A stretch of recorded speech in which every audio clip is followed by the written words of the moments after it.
Hello, hello, hello. Welcome back to yet another episode of Happy Single Ladies with Raquel R. James. But today we're doing a new thing. This is our very first video podcast episode. So I'm excited to talk to you. You'll see me. I can't see you, but you'll see me. You'll also see me turn to my left occasionally. And that is because I have my notes over there. And so I will be looking at those because if not, I might miss something really important that I want to share with you. So, today we are going to be talking about something that is currently a part of my experience that I want to share with you as it's going on because I think a lot of us are probably in this space. So, our title today is really cute and catchy. It's the pretty prison of perfectionism. What's that mean, you ask? Well, we'll talk about that as this goes on. But to be honest with you, this particular episode almost didn't happen. And let me tell you why. That would be that prison of perfectionism, that very pretty prison of perfectionism that I'm going to touch on today. Because what's been going on is I am by nature a perfectionist. I like to do things with a spirit of excellence. My cousin and I often joke that we are going to sue the city of New Haven, Connecticut's talented and gifted program through the public school system, which we were both a part of in elementary and junior high school, or middle school, as we call it most often. Anywho, you learn there to be your absolute best self, to use your gifts, your skills, your talents, and you also learn a lot of new things and just have exposure to things. So you want to do things with a spirit of excellence because after all, you are talented and gifted. And that just goes along for the rest of your life, wanting to do things with this spirit of excellence. Excuse me. I'm going to push the fan button because it's a little warm in my office. But nonetheless, so perfectionism. It is indeed a prison. It can hold you hostage.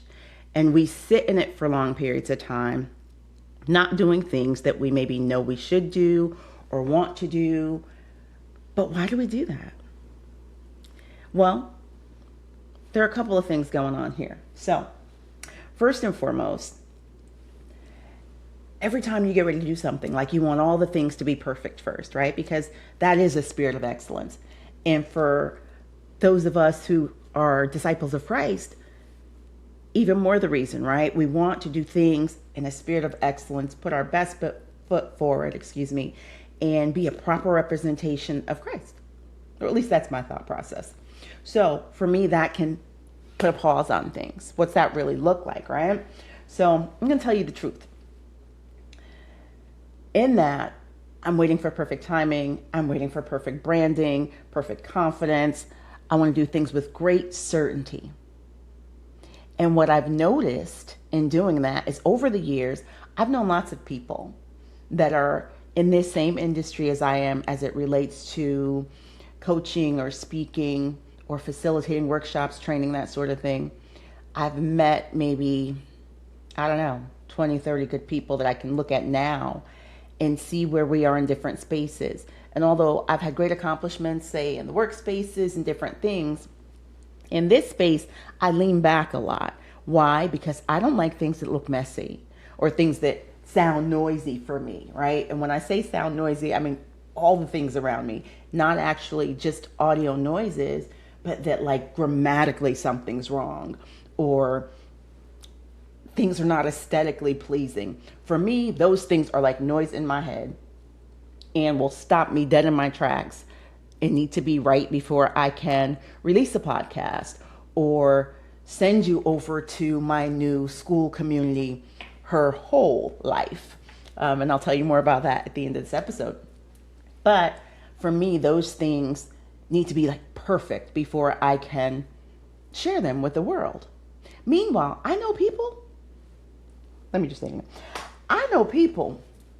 who will for real put something out into the world that is messy and noisy all at the same time. They will write a whole book. Grammatically, it will be a hot mess. And as I'm reading, I'm like redlining, aesthetically, it's not pleasing to me, but to someone else it may well be.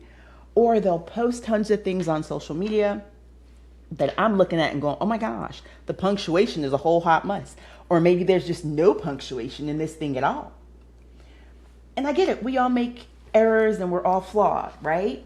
But for me, a big part of that perfectionism is not appearing flawed. Now that's crazy, isn't it? I know it's crazy. And I know right now you must be like, girl, that's crazy. At the same time, you're going, get out of my head, get out of my life, right? Because many of us have those same issues. We want to appear to be perfect, when in reality, that's not even humanly possible. There is only one that has ever walked the face of this here earth and been perfect. His name was Jesus. You're not Jesus, I'm not Jesus.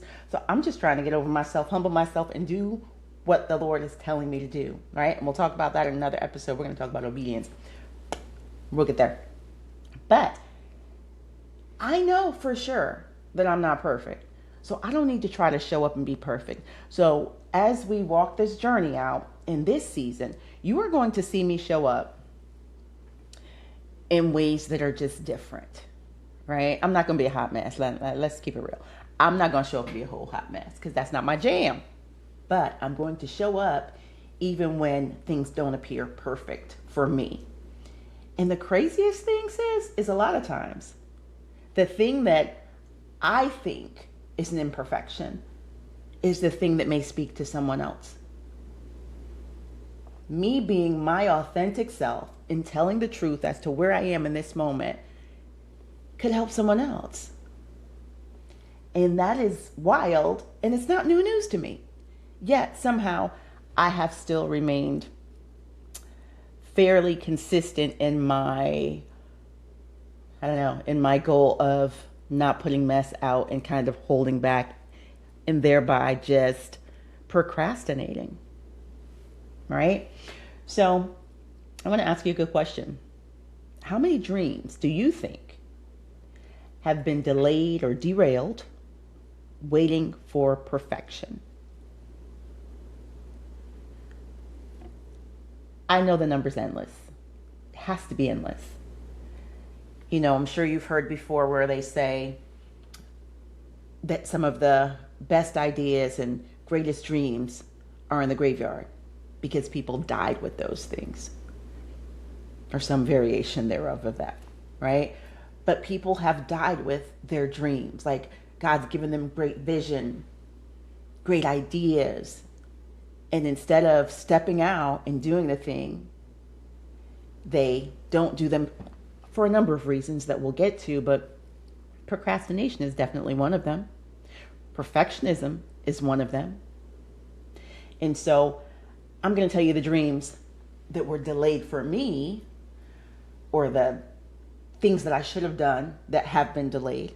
And some of them weren't even dreams, just vision. It's just tasks that are assigned to the call and the vision on my life, but I have not been obedient and walking in because I wanted everything to be perfect. So I briefly mentioned that I have a new school community. For those of you who are familiar with SKOO School, the app, I have a community there that I literally just launched earlier today. So there's like one post in there. Go on over and visit. Introduce yourself, girl. In that community, we're going to talk about a number of things, right? But it's a community where we'll thrive, we'll grow, and talk about relationships, talk about purpose and calling, emotional wellness, emotional intelligence, a number of things that are just important at this stage of our lives. We'll talk about this whole idea of reclaiming your identity. What does that look like for you at this age? Or as the kids say, at this big age, right? Girl, I have people say that to me. And they'll say, at this big age, and they're like, 22. And I'm like, what big age, girl? Never mind. But at this big age, sis, where we are, there are some things we need to talk about. And we need community to do that. So, school, the app, we have a community there now called Her Whole Life, because we can talk about your whole life, sis. But that almost didn't happen. Why? Because I needed that to be perfect. Like perfect graphics, perfect timing, perfect marketing, branding, all the things needed to be perfect before I launched it. And I just decided, guess what? We out here. We just out here walking on this water. And this is something I've been doing for some time, the water walking component. But y'all don't know that because I'm over here on this side. So nonetheless, that school community almost didn't happen. And I pray and I trust God that it will be a blessing, not just to me, but to you and for all of us, that will grow together in community, right? So there's that. This here YouTube video, like I said, almost never happened. Why? Because that was a whole new skill to learn. And that too needed to be perfect. As we speak, the branding on YouTube is not perfect. But that is okay. Because it may never be perfect. But it'll be great. Right? And we are going to move forward without things being perfect. That is the goal. I know you've heard the adage because I've heard it many a good time and people have said it to me so many times. And that is, done is better than perfect. And to me, in the way that my brain processes, that sounds amazing. But it's like, girl, I still don't want to be raggedy. If you know, if you know, you know. We'll just leave it there. Raggedy. You hear that word in our community. We don't want to be raggedy. And if you're not a part of that community, sis, send me a message and I'll tell you what we're talking about. But you just don't want to be raggedy. So, YouTube, this video, refreshing my channel and actually posting here after years of absence in the YouTube space almost did not happen because I was waiting for all the things to be perfectly aligned and perfectly marketed, branded, and all the things. And to be a YouTube expert before I actually put a video on YouTube. Yeah, that's wild, isn't it? I know. When I say it, it sounds crazy. Okay, now I'm getting cold. And then there's a leadership guide. So for some of you who've been following me for a bit or know me personally, you know that I wrote a book back in 2018 called Better Not Bitter Baby, Becoming the Woman You're Called to Be. And it's a 22-day affirmation book. I just decided to get it. But that's the book. So I wrote this book back in 2018. And even then when I wrote it, what I did know is that, I done dropped the book. We'll get it after. But what I did know at that point in time was that this book was also supposed to have an accompanying book and a coaching program and a number of other things. So I did a bunch of that work and then I never completely finished the leadership guide. And so I've done some beta testing on it, started some parts of it, and just never completed it in totality. And this is me being completely transparent because I've had launch dates for it and just didn't do it because it was not perfect. So I didn't launch because it wasn't perfect. So a part of what will be happening, in our Her Whole Life community over on the school app is that we'll be digging into the book and using it as a study guide. And it'll be a part of a beta test as I complete this leadership guide, which will accompany it. And you might be asking, what's the leadership guide for? Well, the leadership guide is because what I have known when God gave me that book is that this is supposed to be a book study, a small group book study. Might be a church small group. It might be you and your girlfriend's small group. Whatever it is, it's supposed to be a book study. So someone has to lead and there needs to be some guidance and some questions and some scripture and things that align with that. And so that needs to be completed. But the reason it wasn't is because it's not perfect. And I really like perfect.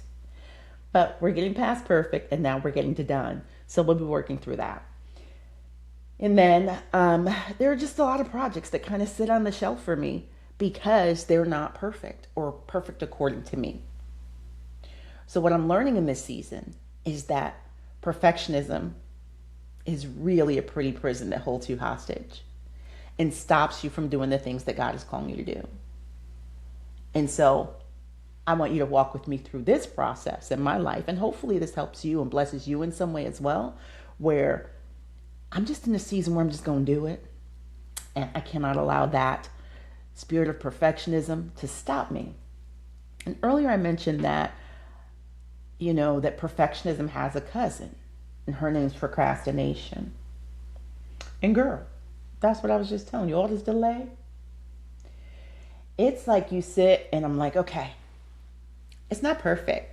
So I'm going to do it later because I have other things I could do right now that may well be perfect or pretty close to it. So I just don't complete the thing if it's not perfect. Now listen to that. When I say it out loud, it sounds crazy. It sounds crazy because it's not perfect, so I don't complete it. So I procrastinate because it's not perfect. But it's not going to be perfect as long as I procrastinate, because it won't be completed, because the procrastination has stopped me from completion to make it perfect, which is never going to be. It's a wicked little cycle that goes like this. And you just keep going back and forth and nothing's happening. So with that, let's talk about procrastination, right? Because we often think you procrastinate because you're being lazy and you're just not getting anything done. There's usually something attached to that procrastination. So it could be fear, right? Fear is huge. We like to think we're not afraid, but we are fearful of the things that could happen. Let me speak for myself, girl. I can be fearful of the things that are going to happen. Even when you've had great successes in your life, the next great success can bring some anxiety, some fear, some trepidation. And I say that from my own personal experiences. When you know that God has given you something, a gift, a calling, a vision, and it may be great. On the other side of that, what you do know is, if you know God, my God, the God I serve, if you know him, what you do know for sure is that when he does a thing, he does a thing. And his promises are yes and amen. So when he does a thing, he does it big. He does it differently. He doesn't do it like you can do it. Because if you could do it, if I could do it, then he doesn't get the glory for it. So he doesn't want that. He wants to do it his way, the big way, and he gets all the glory for the thing. But sis, I don't know about you, but let me tell you about me. For me, the vision God has given me, the calling on my life, is huge. I've never said that on recording before, I don't believe. If I have, I must have blacked out and don't remember, girl. But people who are close to me know that he's given me a great call. And many a day, that brings about fear. Why? Because it's not something I could do by myself. And when it happens, when it's fully done and I'm fully walking it out, it's a different level of success. And it's not man's success, it's God's success. And it's not for my glory, it's for his glory. And so that carries a heavy weight for me. That, like, God, you want me to do a thing that is big, it's heavy, and it's all yours, and you get all the glory. And if I flub this up, then you don't get glory for it. But here's the crazy and insane part, sis. I can't flub it up. I'm not big enough. I'm not great enough. I'm not strong enough. I am not God. So my seeking this perfection is not humbling myself. My seeking this perfection is saying that I am greater, I am bigger. It all depends on me to get the thing done. But the truth of the matter is, even in my imperfections, with all my flaws, that God can still use me. Let's think about the Bible for a moment. Let's look at the people that he used. How many of them were perfect? We got Moses, a stutterer, who didn't even want to go do what he was told to do. We got David, the only one called a man after God's own heart, who was a murderer with lust in his heart, who committed adultery and then killed Bathsheba's husband. I mean, who was perfect? Who was perfect among them? None of them.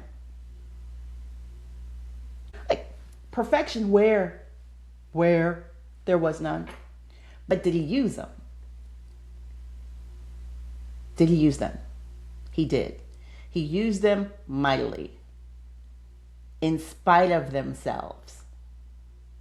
So as I think about this whole thing, what I've come to realize is that my imperfections don't mean anything to God.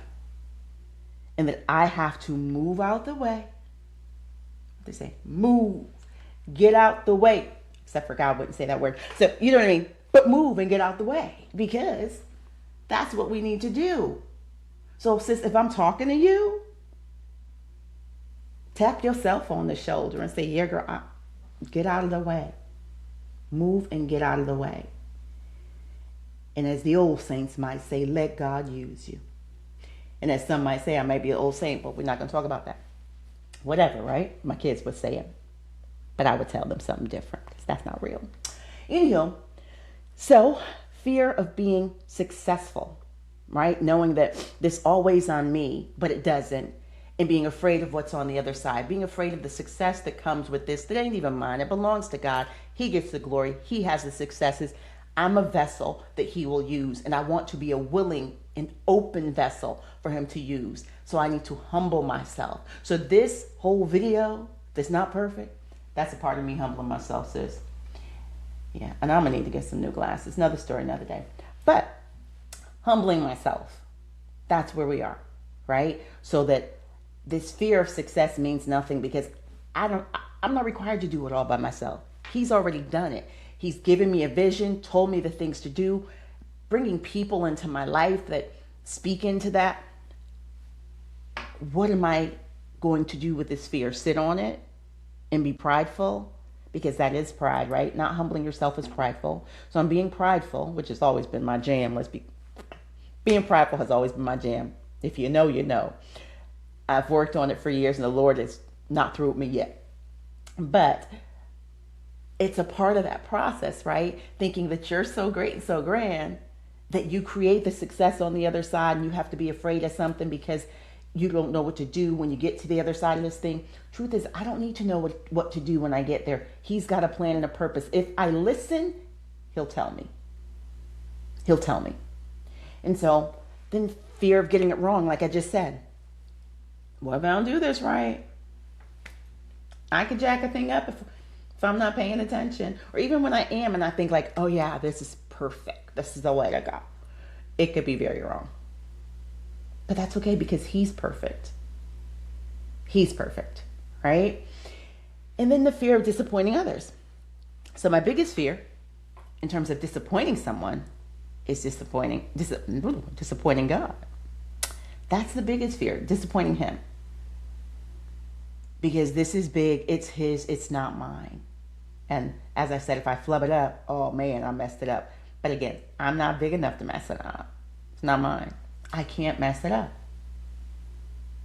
I could maybe put myself in there and insert myself and not do it the way that I think is perfect.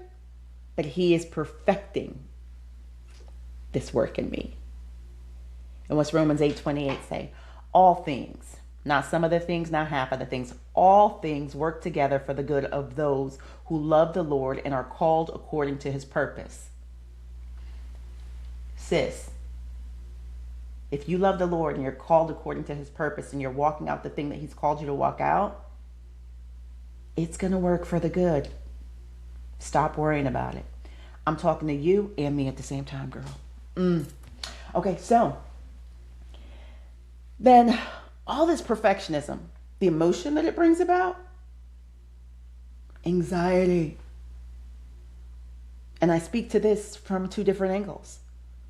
From a recovering perfectionist who knows that this trying to be perfect in all of the areas to present the forward-facing piece of this needs to be perfect before you all get it and see it. That's angst-provoking, girl. I just can't. Ain't nobody got time for that. Like that's a lot. That's a lot. Stress yourself out. And that's not what we want to do. Why stress yourself out over being perfect? And here's the crazy thing. Just thought of this. Straight off the dome, as they would say back in the day, right? Never mind. If you know, you know. Another thing. But when I'm doing something and say I'm speaking or I've written something and it's not perfect in my eyes, from my perspective, it's like, oh, that's such a mess. You are looking at it going, Girl, that was good. Girl, you did that. That was great. Give me a slow clap and everything, right? I'm over here looking at it with a different set of eyes. It's like crafters or creatives. They create something, it's like their baby. And I'm a creative, right? In this way. It's just like you create something, it's your baby, and you go, here's my baby, see? And somebody goes, oof, girl, that's a beautiful baby. And you're going, but you can't see that on the side of this thing that I created, like there's a wrinkle over here. I'm trying to get this wrinkle out. You never saw the wrinkle. You just saw this beautiful creation or this beautiful abstract painting that I did not mean to throw this streak of blue into, but the blue got there, and now everyone's like, oh, it's a blue sky. And you're thinking that blue wasn't even supposed to be there. But they don't know that.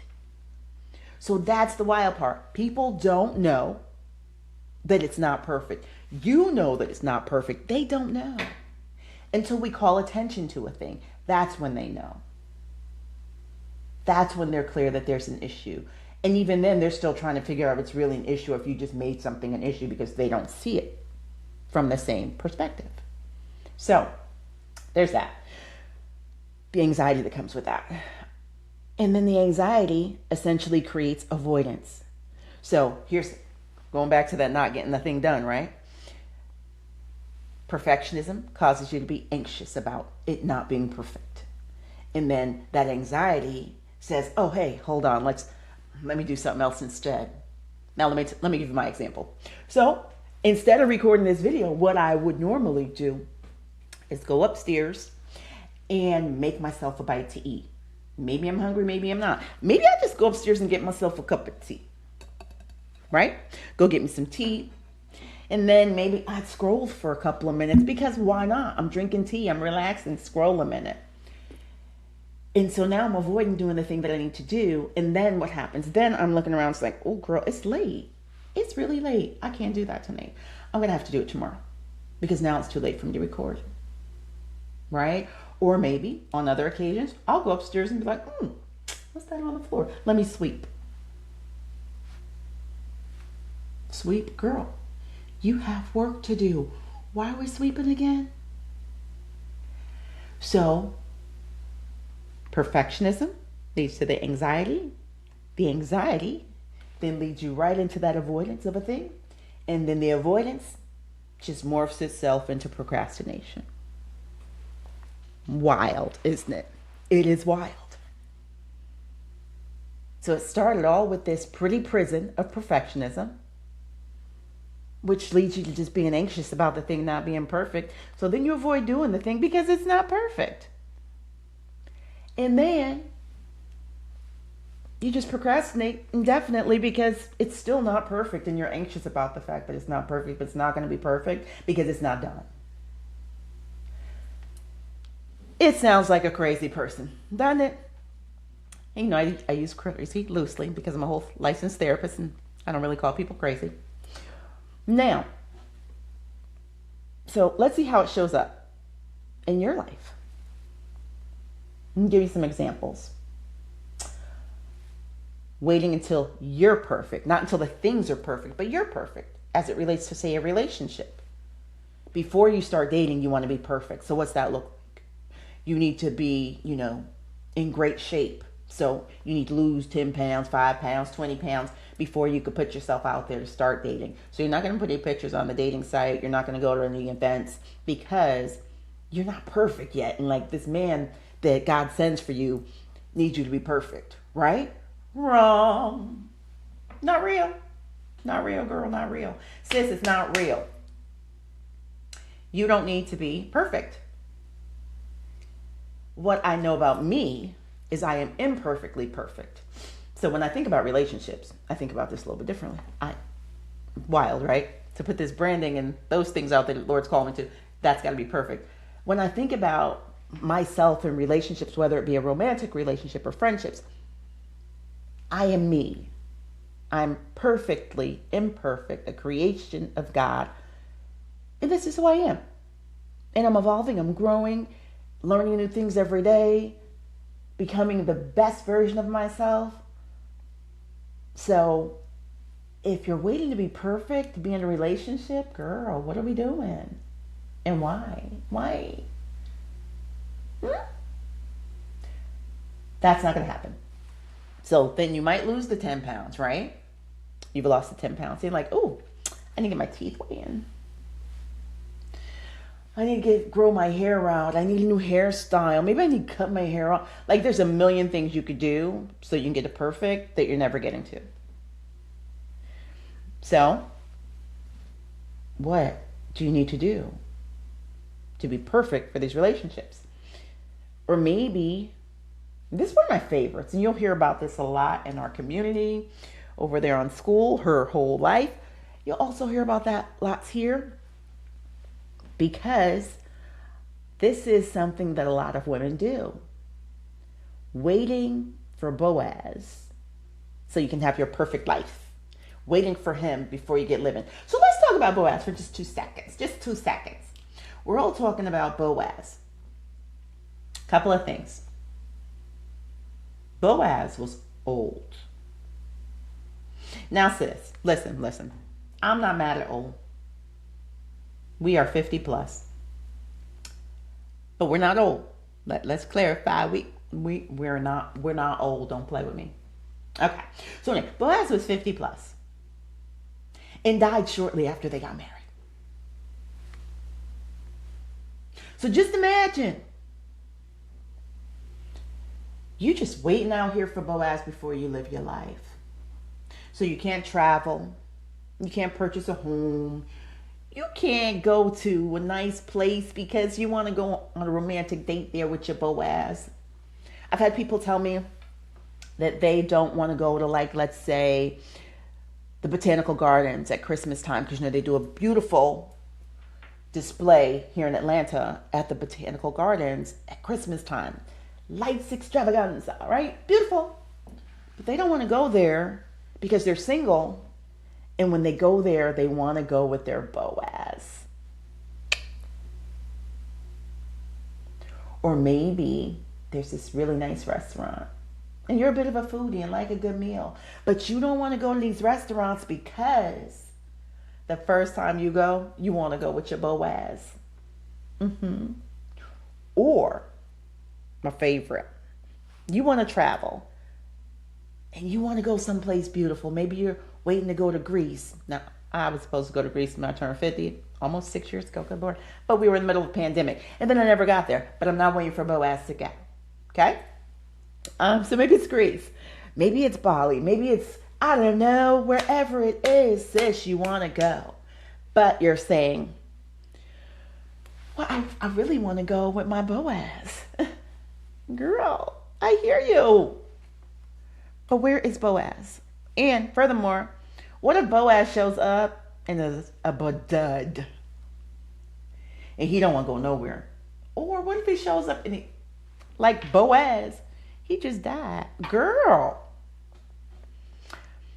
And I'm not wishing that on you. My gosh. Lord, when Boaz shows up for these sisters, when his name is Bob, Ron, Jack, Bill, whatever his name is, when he shows up, let him be a man who loves you first and foremost, and a man who wants to enjoy the things of life that this here sister wants to do. But I say all that to say that is a form of perfectionism. You're waiting for this perfect set of circumstances to just live your life. And currently the perfect set of circumstances comes in the form of a man.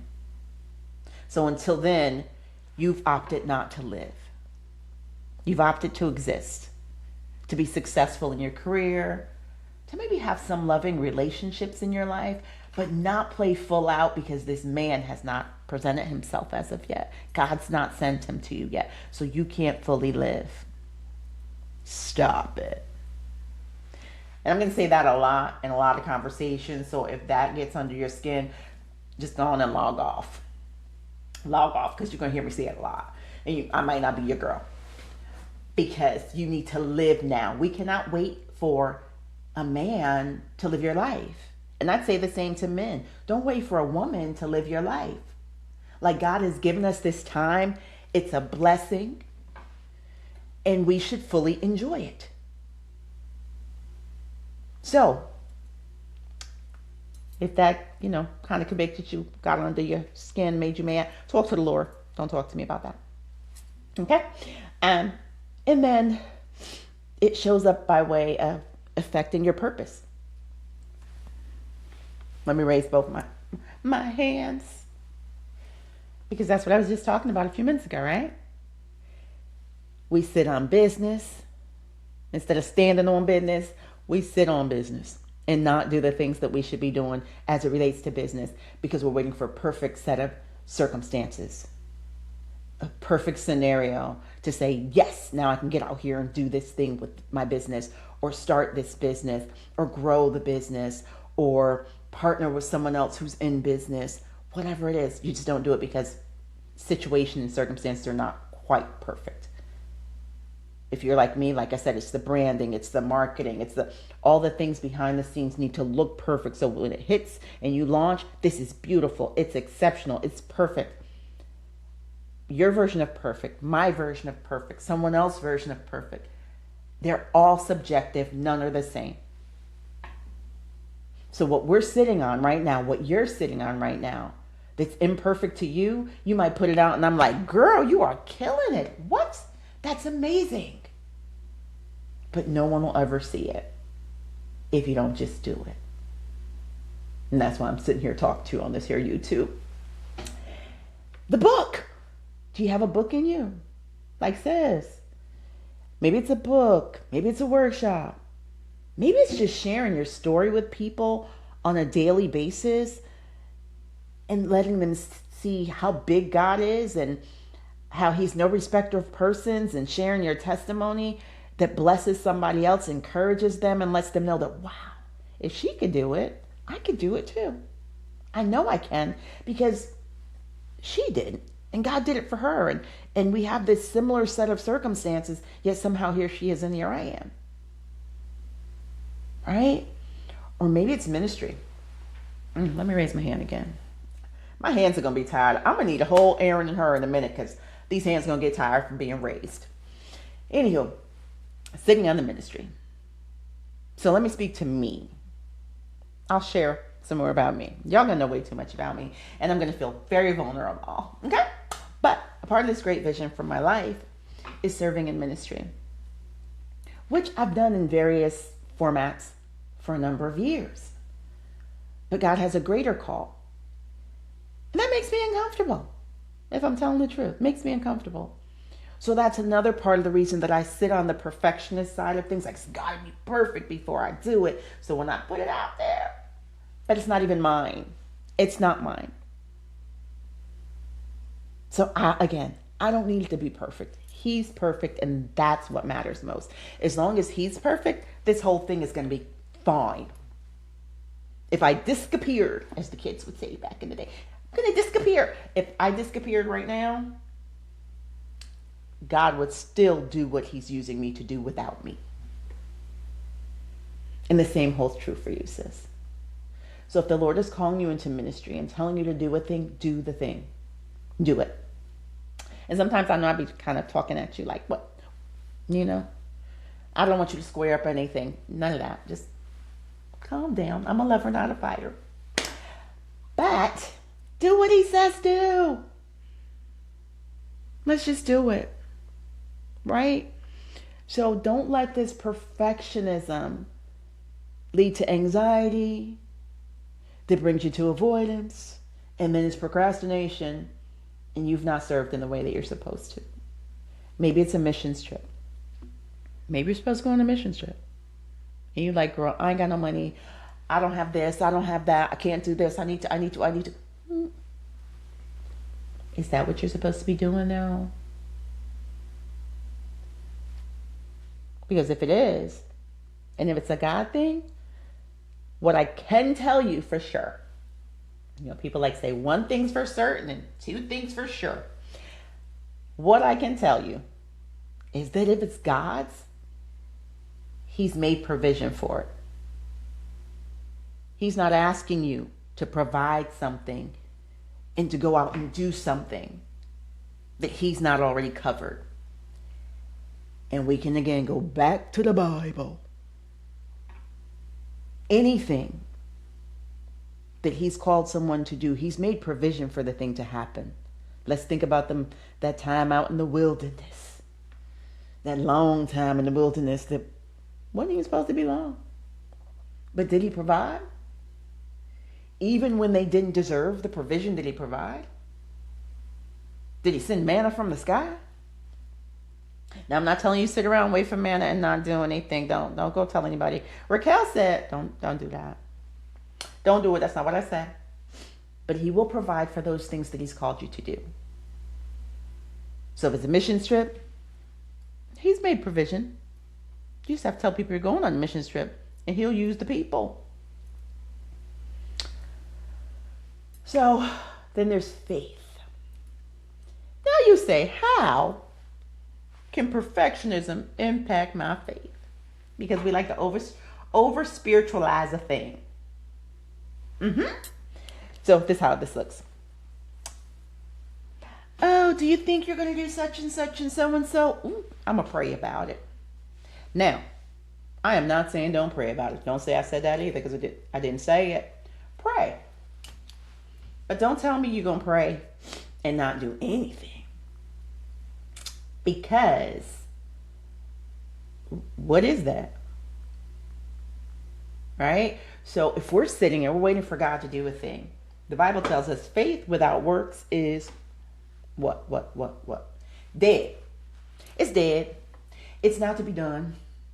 So we often like to over spiritualize a thing. Everything is not because God said so or God did or God whatever. And I'm going to use myself again. Ooh, girl. So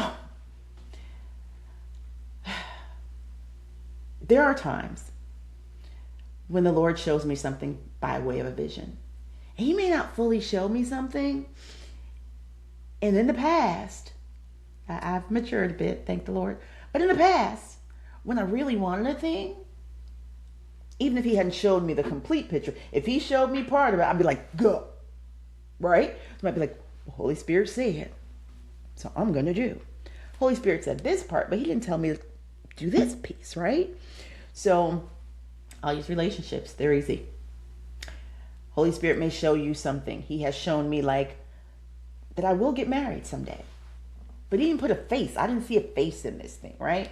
But I saw the scene being set and what that looked like. And part of that is the vision he gave me and put in my heart. He placed that in my heart. And part of it is, I'm sure, some of what I would like to see happen. And so, even without a face, having a person that appears to be so much of that, even when Holy Spirit says, no, stop, wait, not him, red light, red light, red light. Like, ooh, pretty red lights. Let's try it. Wrong answer, sis. Ask me how I know. So what I'm telling you is don't go and over spiritualize it and try to jump ahead of God and say, oh, well, I'm just not going to do anything right now along those lines because it's not perfect, right? Or we may try to make it feel perfect so that then it seems perfect, you can move forward in it. Or we may just miss something because we're looking for this thing to be perfect. And I'm not even talking to a relationship right now. I'm just saying, we're like, okay, I'm just going to wait for God to tell me or to show me or to give me a sign. Meanwhile, he gave you signs 10 years ago, but you were not paying attention. You were not paying attention. And now we're sitting here saying, well, I'm just going to wait. I'm not going to do anything. But he clearly told you to do a thing. But if we can over spiritualize it, we can pause it because then it doesn't belong to us anymore. Right? So I know it's kind of like, what? So here's what I'm saying. God will get the glory from whatever he decides to do. If you know that he's told you a thing, then you do the thing. But he's not going to leave us out here in the abyss for ever just saying, stand there, stand still. Because even biblically, he didn't want them to stand still. So you still have to move in the midst of this as you're waiting for the tide to turn, for the thing to look different. But don't allow that spirit of perfectionism to make you think that over spiritualizing something and making it all God's fault, for lack of a better word, because that's kind of what it becomes, right? Someone's got to have the blame. Don't allow that perspective to have you stuck and not doing the thing, because now you're delayed again. So sometimes we're waiting on God for something and He's waiting on us. Say, what did I know? You heard me. Sometimes we're waiting on God for a thing and He is waiting on us. That faith and that work. So, let me tell you what I'm learning right now. And some of it I've shared along the way. I'm learning that I have to take imperfect action.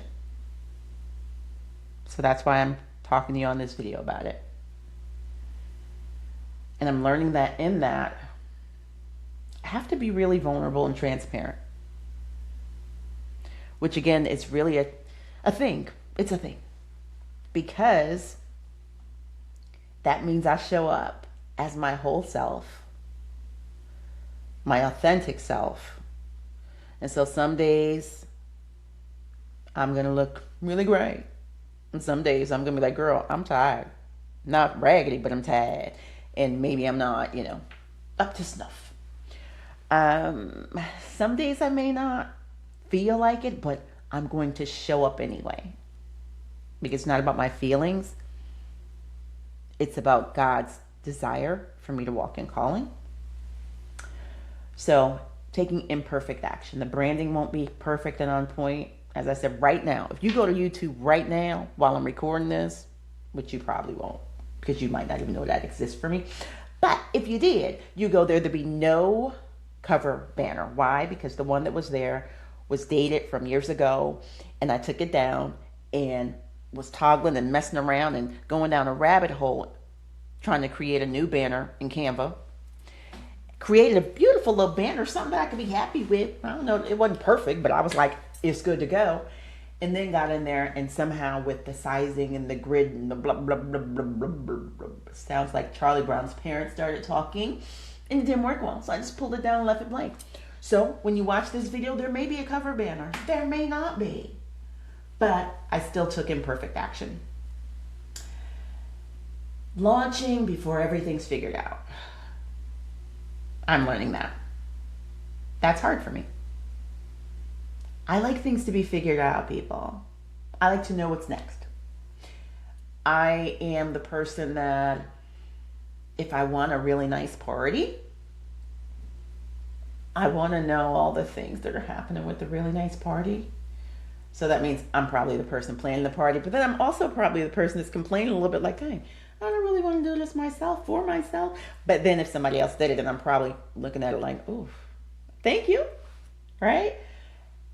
And not being fully grateful in the moment because maybe you didn't do it as well as I wanted it to be done. So even in that, I'm learning, is the party still a party? Yes.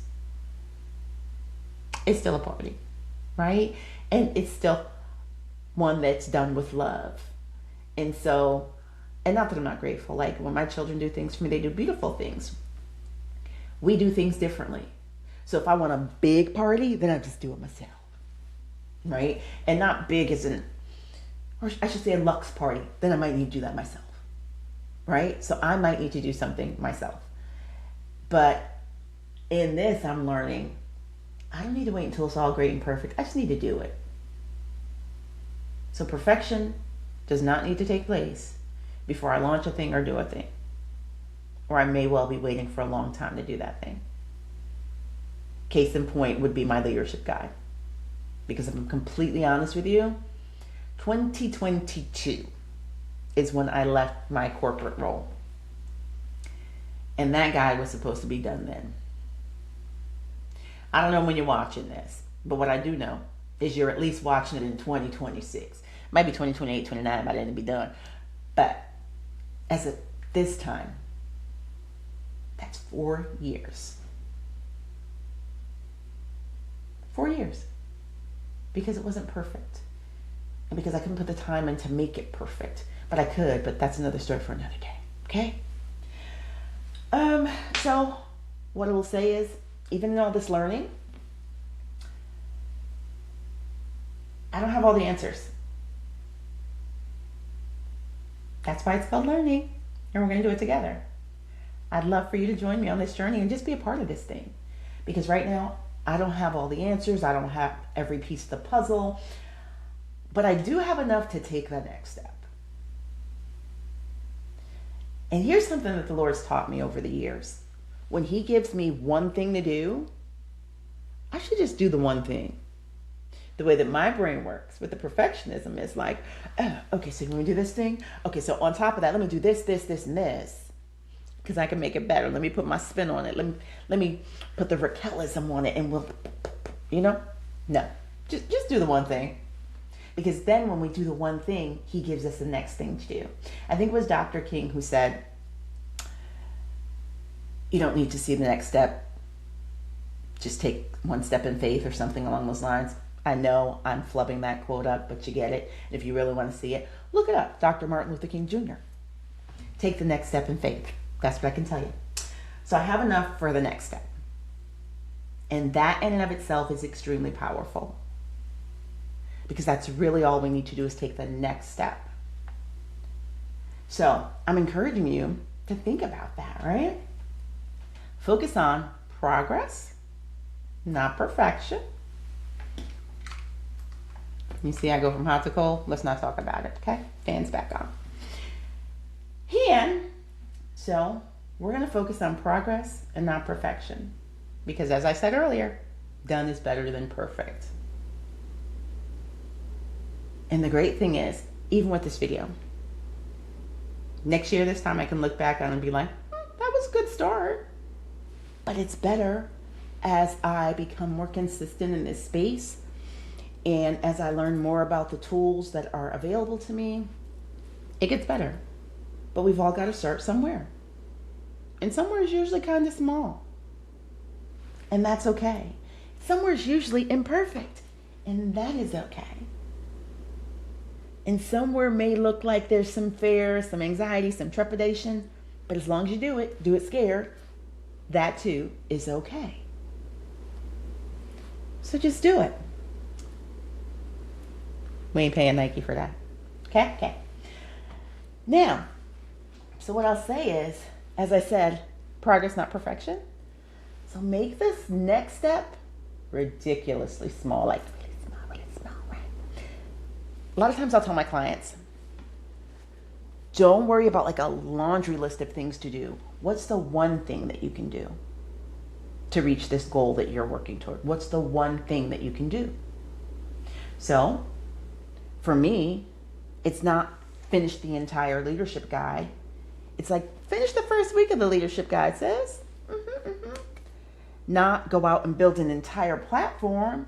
Just post one video, girl. Right? So that's what we're doing. We're posting one video. This is not going to build a platform of, all of God's people that He's sending to me to show up in YouTube. But it is a start to doing the things that He's calling me to. Showing up. Because that really is the big deal. And so I want you to really think about what it looks like to just do that one small thing, that next thing. Not, finish the whole project. Let's say you're a student in school. This is an example I use often with clients as well. And it's an example I lived. You might be an undergrad, grad school. What I learned in grad school is that, and even in undergrad, realistically, is that I did not need to do everything on that syllabus the day that I got it. But when I first started school, I can remember seeing the syllabus, and it would be so overwhelming. Like, oh my gosh, I've got to read this. Got this exam, this paper's due. Like, it was overwhelming. But what I learned in that process is eat the elephant one bite at a time. I know, why are we eating elephants, right? I don't know. It's an adage, an expression. Don't ask, I don't know. But What I do know is it works. So you're going to eat the elephant one bite at a time. If I walked up to you right now with an elephant, which would be odd, let's say that. But if I did, and I said, sis, I'm going to give you $1 million if you eat this elephant, what would you do? Now, some of y'all will be like, keep your money. Somebody else will be like, well, let me think about this. How can I eat this elephant? I can't just take the whole elephant and eat it. So now, maybe it would be an elephant cake because I really wouldn't want to kill an elephant. Sorry. But it's this big elephant cake that's like the size of an elephant. You can't eat the whole thing at one time, but you can bite by bite by bite. And I haven't given you like a time limit. I didn't say, oh, eat it all by 2 o'clock or eat it in an hour, right? Now for life goals, we're going to put some times on those though. They're not indefinite things. Another story for another day. But it's like thinking about Matilda, the movie Matilda, for those of you who saw that movie, the original. And Bruce ate that chocolate cake. But he was working hard to eat that cake. He was eating one bite at a time, some bigger bites than others, but he was eating it that way. And with the encouragement of his friends, he ate that cake. I was going to say he ate the elephant. So, what would happen if I trusted God more than I trusted my fear? With each of these steps, what would happen if I trusted God more than I trusted my fear? I want you to ask yourself that question. Ask yourself that question. What would happen if I trusted God more than I trusted my fear? And I'll tell you what that looks like for me. It looks like doing it imperfectly, doing it scared in some cases, but just doing it. Just doing it. One of the things I'll tell you before we get to our little closing is this. Growing up, selfishness was something that you did not want to be at my house. And so I heard that word a lot. And I also had an example of a mother who lived selflessly to the point of her own detriment in many instances. And still does sometimes. And Mom, if you listen, you know it's right, girl, let's stop it. I love you. But at the end of the day, I learned that I did not want to be selfish, but I too then became selfless to my own detriment in many instances. And even as we're having this conversation, one of the issues for me with fully stepping into God's calling for my life was this concept of being selfish and being at the center of a thing that appears selfish, if that makes sense. So having a brand that has my face, my name, my this, my that, felt selfish for me. Or self-focused, which in my brain equated to selfishness. And the Lord has dealt with me for some time about the idea that it's not about me, it's just all about Him. And that even though He would have me put my name and my likeness on things, it is all Him, all the time, all His glory, all His words, all His shine, just coming out in a way that is in the way that He created me. So I shared this for a number of reasons, but mostly because I shared this with someone yesterday that's a new sister in Christ in my life. And I shared this whole piece about selfishness. And she said, well, it's selfish of you to not show up. And whoo, girl. That thing had me in tears. And I'll tell you why. Not because my little feelings was hurt. Because I know it to be true. Because what God has called me into, with all of the uncomfortable feelings I might have about it, is not about me. It's about Him. Him getting the glory. Him serving His people, His daughters, through this outlet and platform. Through the gifts, the skills, the talents, and even the education that He's provided me with in my life. And so at this big age, as the kids say, at this big age, I refuse to be selfish, especially in that way. I've refused to be selfish pretty much all of my adult life, but not necessarily in the right way a lot of times, as I said, to my own detriment. So I refuse to be selfish in a way that dishonors God and is disobedient. So again, I ask you to ask yourself, what would happen if you trusted God more than you trust your fears? What have you been putting off, sis? What are you putting off? Is it the book, the business, a conversation that's important that you need to have? Boundaries? Do you need some of those? An application? Maybe there's a job you want.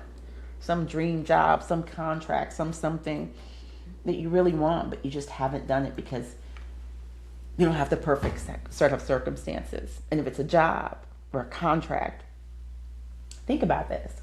A lot of times, you don't put your name in the hat because you're like, well, I have all 10 of these things that they're requiring or preferring for this role, but I don't have that one thing. But there is some dude out there, and brothers, I'm not trying to talk bad about you, but y'all just be like, yeah, I'm going. I'm gonna do it anyway, right? Excuse me. Especially, but the brothers will go do it, right? Men, I should say, not even just black men, white men, like they'll go put in for a job that they're not even qualified for, but they're like, yeah, I want it, going to get it. And sis, you are sitting over there with all the qualifications, but afraid to do it because there's this one thing that they prefer, not even require. And then if you do, you lowball yourself. Huh? Why? Stop it. Or maybe you're just putting off the dream, the vision, the big God vision, the God-given vision, the thing that He gave, this big dream that He placed in your heart. But you won't do it because everything's not perfect. You don't have the perfect man. You don't drive the perfect car. You don't have your dream house. Whatever the thing, something's not perfect. So you're just going to keep putting it off. Don't do that. What I would ask you this week right here, the one we're in, this week, don't finish the entire vision. Just take the next ridiculously small step toward the vision. So no, you may not, finish school today or fly to France today or get the dream job today. But can you start tweaking your resume? Can you do the research to find out what it costs you to go on this trip? What can you do that's one ridiculously small step toward the big vision, the entire vision? So that's what I want to leave you with today. Take the time to really sit and think about what that one next step is. Just one. Now, please don't make a list of 3 things, 5 things, 10 things. One thing. Because what happens for a lot of people who are perfectionists, ask me how I know, is that instead of saying, okay, this is the one thing, we go, oh, well, that's only one thing. I could do 3. And then when you don't do 3, it's not perfect because you've not met the goal of perfection of those 3 things. Now you can't do anything. One thing, sis. What's the next thing? Just take that next step.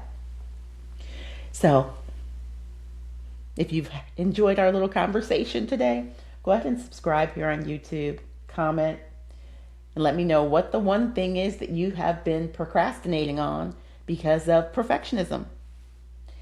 And head on over to school and join us in our community, which is her whole WHOLE, not holes like holes in the ground. That's what I was about to spell. My bad. WHOLE, her whole life, on the school app. I'd love to see you there. Currently, it's free to join the community. There will be different tiers, and so it may not be free forever, but it's free right now, sis. And there will always be a free component of it. I would love to see you there so that we could thrive, grow, and really walk this thing out together. Invite your friends. It is ideally a community for women who are 50 plus and walking this thing out. I'd love to hear from you over there. So I want you to know that you are not alone as you are in this place where you want things to be perfect and realizing they will not always be, likely ever be, and that sometimes you're just going to have to launch in the midst of imperfection and fear. So until next time, I am Raquel R. James, and I will see you really soon as we are now going to embark upon weekly, you heard it, weekly podcast. And so you'll be able to catch this here on YouTube, and the audio versions there will still be available on Apple, Spotify, I think Amazon Prime, just wherever you can find the podcast. But I'll see you soon, sis. You take care of yourself. Bye-bye.